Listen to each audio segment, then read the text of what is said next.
Good morning day student. बेटा आज के इस लेक्चर में हम लोग बात कर रहे हैं class 12 English medium RBSC biology के आपके chapter number 31 that is gametogenesis. Gameto मतलब गैमेट और जेनेसिस का मतलब है सिंथेसिस, यानी कि गैमेट्स का फॉर्मेशन ह्यूमन में। अब ये किस तरीके से होता है देखिएगा। The formation of gametes by the primordial sex, primordial होता है प्राइमरी सेक्स सेल्स इन गोनैड्स, गोनैड्स के अंदर प्रिमोडियल सेक्स सेल्स के द्वारा गैमेट्स का फॉर्मेशन क्या कहलाता है, गैमेटोजेनेसिस कहलाता है। Sperm and ova are form, कौन कौन से बनते हैं, स्पर्म बनता है, दूसरा कौन सा बनता है, ova are formed respectively in testis, किस किस में, स्पर्म तो बनते हैं टेस्टिस में, ओवा किस में बनते हैं, ओवरी में, by the primordial sex cells, किसके द्वारा होते हैं बेटा, प्रिमोडियल सेक्स सेल्स के थ्रू बनते हैं। ठीक है ना, क्लियर है, क्लियर है। थ्रू द स्पर्मेटोजेनेसिस, स्पर्मेटोजेनेसिस की बात करें एंड oogenesis, ठीक है ना। अब स्पर्मेटोजेनेसिस से तो स्पर्म का फॉर्मेशन होता है, oogenesis से किसका होता है, ओवम का होता है। In bisexual animal, bisexual animal की बात करें, male and female gametes are produced by same individual, यानी कि मेल और फीमेल गैमेट्स जो हैं वो सेम इंडिविजुअल के द्वारा बनते हैं। वाइल एंड यूनिसेक्सुअल, लेकिन एक लिंगी प्राणियों के अंदर sperms are produced by the male and ova are the produced by the female.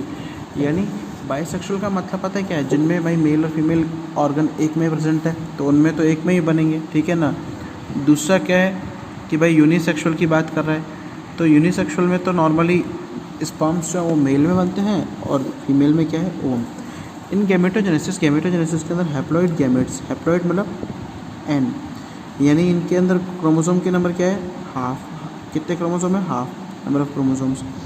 Are formed from the undifferentiated diploid germ cells, यानी कि जो डिप्लॉइड जर्म सेल्स जो है उससे हैप्लॉइड गैमेट्स का सेल का फॉर्मेशन होता है। The process of gametogenesis is stimulated by the follicular stimulating hormone. Underline कर दीजिएगा बेटा कि गैमेटोजेनेसिस के लिए कौन सा हार्मोन रिस्पॉन्सिबल होता है, FSH, follicle stimulating hormone, FSH, ठीक है, क्लियर है। अगला आता है spermatogenesis, formation of sperms in testis, यानी कि स्पर्म्स का फॉर्मेशन टेस्टिस में by the primordial sex cells, यानी कि प्रिमोडियल सेक्स सेल्स के द्वारा इज नोन एज स्पर्मेटोजेनेसिस। इसे आप लोग क्या बोलते हो, स्पर्मेटोजेनेसिस बोलते हो। वन पेयर ऑफ टेस्टिस, एक सिंगल पेयर होता है टेस्टिस का, attach with the dorsal body wall by the mesorchium in the vertebrates. हमें पता है कि हमारी बॉडी में टेस्टिस के कितने पेयर हैं, एक पेयर है, ठीक है, जो अटैच होता है किसके द्वारा, डोर्सल बॉडी वॉल के द्वारा बाय मीजोआर्कियम, ठीक है ना, इन वर्टिब्रेट, वर्टिब्रेट मतलब जिनमें रीढ़ की हड्डी पाई जाती है, ठीक है। Each testis is made up of 1000 of tube like seminiferous tubules, ठीक है ना। हर एक टेस्टिस में बेटा हजारों सेमिनिफेरस ट्यूब्यूल्स होती हैं। The tubules are covered around by the tunica propria, और ट्यूब्यूल्स जो वो किसके द्वारा कवर्ड होती है, ट्यूनिका प्रोपियोरा मेम्ब्रेन की तरह, एंड द इनर लेयर और germinal epithelium is formed by the two type of cells called somatic cells और सर्टोली सेल्स, ठीक है ना। इसमें दो टाइप की सेल्स बनती है, जिसे आप लोग सोमेटिक सेल्स और सर्टोली सेल, और दूसरी होती है जर्म सेल्स, ठीक है ना। सर्टोली सेल और सोमेटिक सेल क्या करती है, provide the support and nutrition, ठीक है। तो सर्टोली सेल का काम क्या है बेटा, अंडरलाइन कीजिएगा, इसका काम क्या है बेटा, न्यूट्रिशन प्रोवाइड करती है स्पर्म्स को, ठीक है ना। And the head of sperm is embedded in it, और इसके अंदर जो स्पर्म का हेड है वो क्या है, जुड़ा हुआ रहता है। और जर्म सेल्स जो होती हैं वो स्पर्मेटोजेनेसिस के थ्रू क्या होती है, उसे आप लोग स्पर्मेटोगोनिया भी बोलते हो, ठीक है ना। और स्पर्मेटोजेनेसिस के थ्रू क्या करती है बेटा, वो स्पर्म का फॉर्मेशन करती है, ठीक है। अगला है the seminiferous tubules remain separated by, ठीक है। अच्छा, इसके अंदर दो टाइप की सेल्स होते हैं, इंटरस्टिशियल सेल्स और लीडिंग सेल्स, ठीक है ना, which is secreted by the male hormone, जो कि किसको रिलीज करती है बेटा, मेल हार्मोन को। कौन सा है मेल हार्मोन, टेस्टोस्टेरोन, ठीक है। Testis act as exocrine gland and endocrine structure, ठीक है ना। Spermatogenesis is a continuous process, okay. अगर बात करें ह्यूमन बॉडी में तो स्पर्मेटोजेनेसिस जो है वो एक कंटिन्यूस प्रोसेस है। कंटिन्यूस क्यों, क्योंकि ये पूरी उम्र चलते रहते हैं, ठीक है ना, okay. In vertebrates the different stages of its formation in testis are from the periphery to the central cavity, ठीक है ना, अलग अलग होते हैं, यानी बाहर अलग होता है और अंदर अलग होता है। Which is called hologonic type of sperm production, जो कि स्पर्म प्रोडक्शन जो है होलोगोनिक टाइप का कहलाता है। इन इंसेक्ट, अगर इंसेक्ट की बात करें एंड निमेटोड, निमेटोड की बात करें, it is telogonic type which take place toward the proximal to distal part, यानी कि जो प्रॉक्सिमल से डिस्टल पार्ट की तरफ होता है, ठीक है। The process of spermatogenesis complete in 74 days, यानी कि स्पर्मेटोजेनेसिस का प्रोसेस है वो कितने दिनों में होता है, 74 दिनों में पूरा होता है। This process complete in 2 step, कौन कौन सा है, पहला formation of spermatid, transformation into sperm और स्पर्मेटेड, ठीक है ना। अब इसके अंदर दो होता है, स्पर्मेटोजेनेसिस का फॉर्मेशन दूसरा है, स्पर्म जो है उनके अंदर ट्रांसफॉर्मेशन, उनके अंदर चेंज होना, ठीक है, स्पर्मेटालियोसिस, ठीक है, क्लियर है, ओके। अब देखिए पहला है फॉर्मेशन ऑफ स्पर्मेटेड और स्पर्मेटोसाइटोजेनेसिस, यानी कि अब देखो the process begin after acquiring the sexual maturation in the animal, यानी कि जब एक बार किसी एनिमल में जो सेक्सुअल मैचुरेशन है वो आ जाती है तो उसके बाद क्या हो जाता है, ये प्रोसेस स्टार्ट हो जाता है, ठीक है ना। The formation of spermatid from primordial germ cells is performed in 3 step, ठीक है ना। इसके अंदर ये 3 स्टेप्स के अंदर पूरा का पूरा प्रोसेस होता है, ओके। अब पहला आता है बेटा मल्टीप्लिकेशन फेज। मल्टीप्लाई का मतलब पता है क्या होता है, यानी कि नंबर में बढ़ना। The undifferentiated primordial germ cells, देखो शुरुआत में क्या होता है, जो अनडिफरेंशिएटेड प्रीमोडियल जर्म सेल्स है ना, वो क्या करेगी, produce cells by the successive होता है बेटा continuous mitotic division which are known as spermatogonia, जैसे आप लोग स्पर्मेटोगोनिया बोलते हो, स्पर्मेटोगोनिया आर डिप्लॉयड सेल्स, ये क्या है, डिप्लॉयड सेल्स होती हैं। अगला है growth phase after last division of multiplication phase, ठीक है ना। अब मल्टीप्लिकेशन फेज का जो डिवीजन है ये पूरा हो जाता है तो phase some multiplication phase some spermatogonia get nutrition from the germ cells and become double in the size, ठीक है ना। अब ये जर्म सेल से न्यूट्रिशन लेती है और दुगनी हो जाती है, ठीक है। ग्रोथ का मतलब पता है क्या है, जैसे डिवीज़न हुआ तो अब ये जर्म सेल्स क्या करेंगे, न्यूट्रिशन लेने के बाद में ये अपनी जो साइज़ है उसको क्या करते हैं कि डबल कर देते हैं, ठीक है, दुगनी, यानी कि साइज़ में मोटी हो जाती है। These are known as primary spermatocytes, इन्हें आप लोग क्या बोलते हैं, प्राइमरी स्पर्मेटोसाइट्स बोलते हो। Which are diploid, rest of spermatogonia remains in the seminiferous tubules, यानी कि बाकी रिमेनिंग जो है वो किस में होती है, सेमिनिफरस ट्यूब्यूल्स में होती है। In addition stop growth phase in the longest phase, ठीक है ना। अगली है मैचुरेशन फेज। मैचुरेशन में क्या होता है बेटा, नॉर्मल सुनिएगा।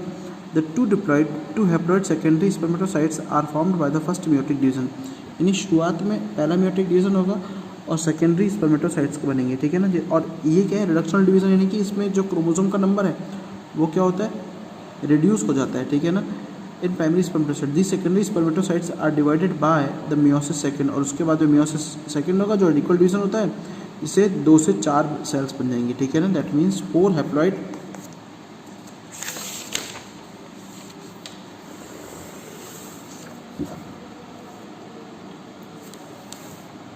स्पर्मेटेड्स are formed from a diploid primary spermatocytes, ठीक है ना। अगला है स्पर्मियोजेनेसिस, ठीक है ना। स्पर्मियोजेनेसिस की बात करेंगे आगे, ठीक है। अभी सुनिएगा क्या कह रही है,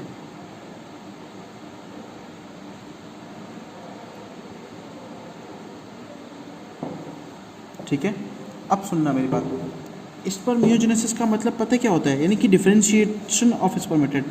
जैसे ही अभी although chromosomes number in the spermatid become haploid, यानी कि यद्यपि जो क्रोमोसोम का नंबर है वो क्या हाइप्लॉइड हो जाता है, but they don't have functional capacity, लेकिन उनके पास में काम करने की कोई कैपेसिटी नहीं होती मेल गैमेट्स की। डिफरेंशिएशन टेक प्लेस, यानी कि अब क्या होगा, जो स्पर्म है उसके अंदर डिफरेंशिएशन होगा। The process is known as spermiogenesis और स्पर्मेटलियोसिस, ठीक है ना। क्लियर है। द चेंज बाय विच, अब जिस ऐसा परिवर्तन आता है जिसके द्वारा spermatid are differentiated into spermatozoa.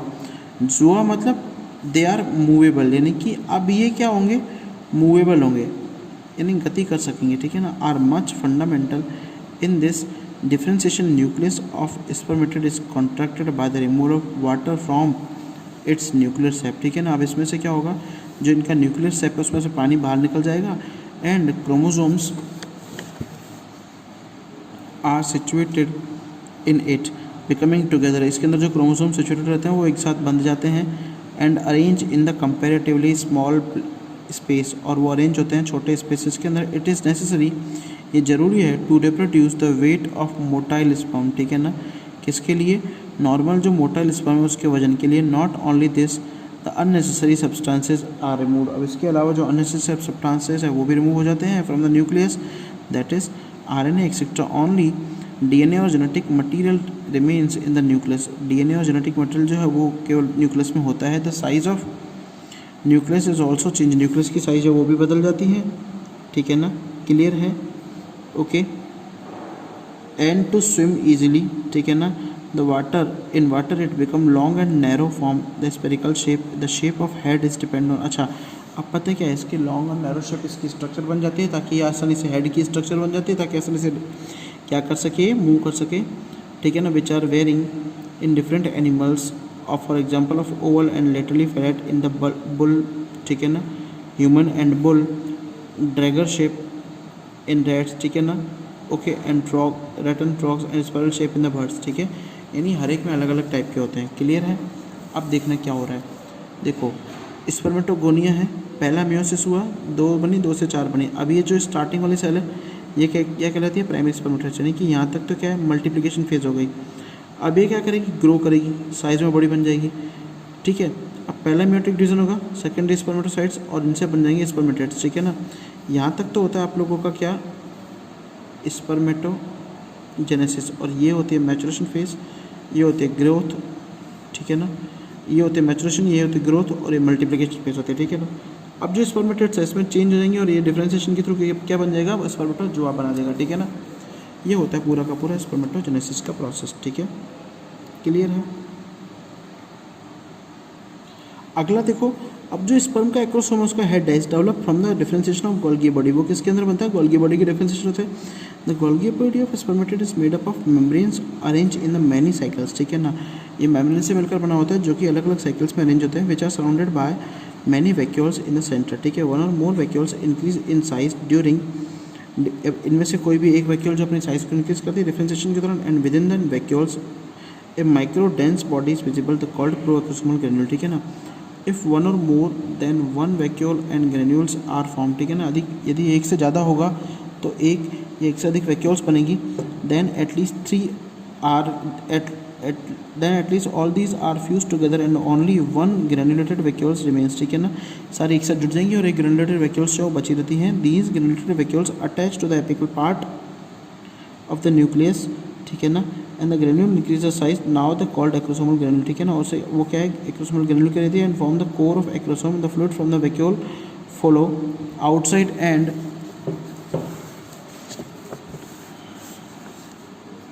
its membrane cover the anterior half proacrosomal granule in the nucleus, ठीक है ना। ये आधे हाफ को कर देगी, आगे वाले को कवर कर देगी। The double layered cover is called cap sperms, ठीक है। इसके आप लोग कैप स्पर्म की कैप बोलते हो। Remaining part of Golgi body discharge, अब रिमेनिंग पार्ट जो गोल्गी बॉडी का डिस्चार्ज हो जाएगा, ठीक है, बाहर निकल जाएगा। क्लियर है? क्लियर है? With excessive cytoplasm of spermatid, ठीक है। Acrosomal granules have the enzyme, इसके अंदर एंजाइम्स होते हैं। अब देखो कैसे बनेगा, ये न्यूक्लियस है, न्यूक्लियस के पास पहले गोल्गी बॉडी है, गोल्गी बॉडी के अंदर देखो कॉन्टैक्ट में हुआ, अब एक तो ग्रेन्यूल बन जाएगी, ठीक है, और बाकी सारी जो है वो डिस्चार्ज होगी, और एक ग्रेन्यूल जो वो साइज में बड़ी करके पूरी किसका फॉर्मेशन कर देगी, एक्रोसोम का फॉर्मेशन कर देगी, ठीक है बेटा। क्लियर है?